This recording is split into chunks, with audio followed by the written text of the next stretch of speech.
Bonjour. Avant de commencer, j'aimerais prendre quelques secondes pour remercier toutes celles et tous ceux qui ont visionné mes précédentes capsules. Merci pour vos encouragements et vos commentaires. Aujourd'hui, je vais aborder le thème « Le choc des civilisations ». L'expression « choc des civilisations » désigne une théorie selon laquelle les clivages idéologiques dans le monde sont remplacés par des clivages culturels et religieux entre les civilisations qui s'affrontent dans un dessein plus ou moins caché visant à imposer sa culture ou sa religion à l'autre. Cette théorie est développée par l'auteur américain Samuel Huntington dans un ouvrage ayant pour titre original The Clash of Civilization and the Remaking of the World Order, paru en 1996. Le projet de Huntington est d'élaborer un nouveau modèle conceptuel pour décrire le fonctionnement des relations internationales après l'effondrement du bloc soviétique à la fin des années 80.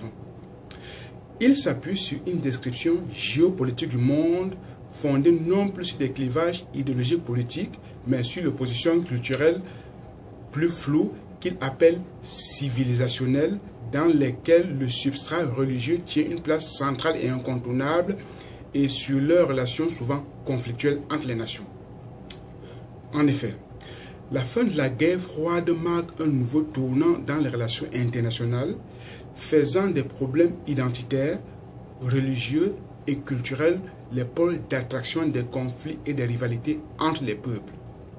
Ainsi, le monde a tendance à se diviser en civilisations qui englobent plusieurs États, entre autres la civilisation chrétienne occidentale, la civilisation orthodoxe, la civilisation d'Amérique latine, la civilisation islamique, la civilisation hindouiste, la civilisation chinoise, la civilisation africaine, la civilisation bouddhiste, la civilisation japonaise et les pays dits isolés.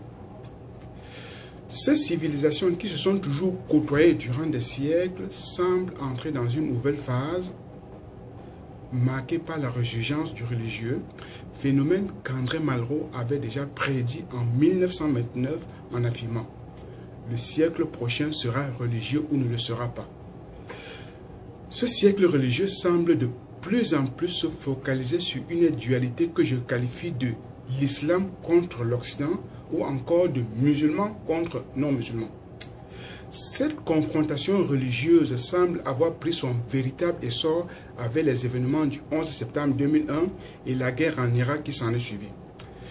N'est-il pas possible que cette guerre, qui a eu lieu sans l'appui des Nations Unies, a engendré une confrontation entre l'islam et la civilisation occidentale, tout en engendrant une séparation à l'intérieur même de la civilisation occidentale? Aujourd'hui, la multiplication des foyers de tension sur la base de la religion tend à supplanter les conflits de la dernière décennie qui étaient jusque-là basés sur une idéologie Est-Ouest, une idéologie politique ou encore une idéologie basée sur la confrontation socialiste-communiste contre le monde capitaliste. Sur tous les continents, nous vivons une croisade des temps modernes où la primauté de la foi religieuse prend le dessus sur la vie humaine.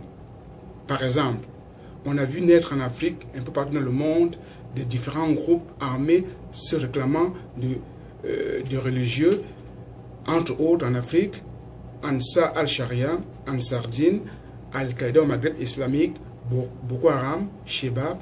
En Asie, par exemple, on a Abu Sayyaf, Al-Qaïda, Émirats du Caucase, Jemaah Islamiyya, Mouvement islamique d'Ouzbékistan, mouvement islamique du Turkestan oriental, les talibans, etc.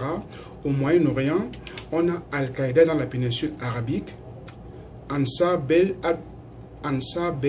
al-Maqdis, État islamique, Front al-Nusra, etc. Avec une telle rivalité basée sur le religieux, l'unité transcendante des religions prônée par le courant œcuménique semble aujourd'hui un objectif difficile à atteindre, l'humanité étant entrée dans une guerre des religions et les conflits ainsi nés devenant de plus en plus meurtriers et sanglants. Je vais donc terminer sur ces questions. Quel monde allons-nous laisser aux générations futures après cette guerre de civilisation? Est-ce qu'on va laisser un monde totalement en guerre? Est-ce qu'on va leur laisser de quoi payer les soins de santé, l'éducation? Quel sera l'avenir des nations dites sous-développées où cette confrontation semble de plus en plus meurtrière? Je vous laisse continuer la réflexion dans votre domicile. Merci pour votre indulgence et pour votre compréhension. Merci de visionner cette capsule et une fois de plus, beaucoup d'indulgence si vous trouvez mes idées schématiques et caricaturales. À très bientôt.